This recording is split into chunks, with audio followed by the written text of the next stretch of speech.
الشيخ سيدي عمر عبادة من الشخصيات اللي دخلت التاريخ بفضل ما قدمته في عصرها من خصال وما خلاته من أثر اللي خلاه ولي صالح يتبركوا بيه ويعتقدوا في كراماته، وتقام له ضريح يتسمى مقام سيدي عمر عبادة في مدينة القيروان.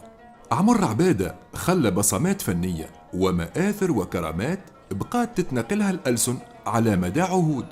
اسمه الكامل أبو حفص عمار ابن سالم العياري، يرجع لقبيلة أولاد عيار التابعة لمدينة مكثر من سليانة حاليا. عمر عبادة كبر وتربى في مدينة القيروان وتعرف تخصصه في مهنة الحدادة، وبعد ما تشهر اسمه وتشهر كولي صالح قربوا المشير أحمد باشا باي ليه لاعتقاده فيه وفي كراماته.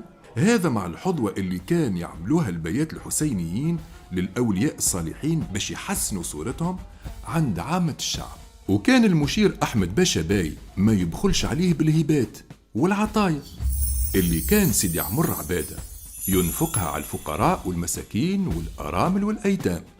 وفي فترة لاحقة أعطاه الباي كمية من الأموال اللي بنى بها زاوية عام 1261 هجري الموافق ل 1844 ميلادي، وهي من أكبر المعالم في مدينة القيروان لحد الآن. وهالبناية هذه فيها 6 قبب وتمتد على مساحة تقريبا 1750 متر مربع.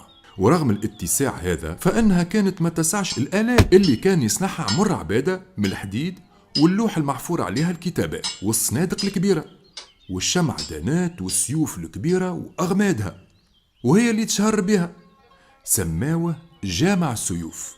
غير أنه هالمصنوعات الضخمة والعظيمة في حجمها ما كانتش تصلح لأي استعمال على خاطرها رزينة وكبيرة برشا، الشيء اللي خلى الأسطورة تقول أنها مجعولة لحماية مدينة القيروان وإبقائها ملتحمة بالبلاد.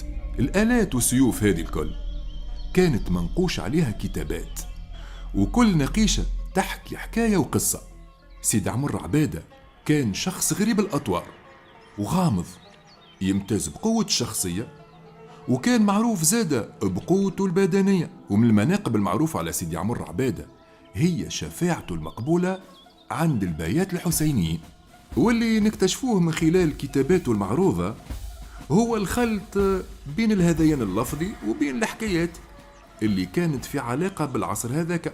سيدي عمر عبادة توفى في داره اللي بجنب الزاوية عام 1272 هجري الموافق 1855 ميلادي، وتدفن في الخلوة متاعه اللي هي حاليا قاعة من قاعات متحف الفنون والصناعات التقليدية في القيروان، اللي وقعت إقامته عام 1982 ميلادي، ويضم بعض من صناعاته الفنية من حديد وخشب اللي تتميز بالعظمة وكبر الحجم.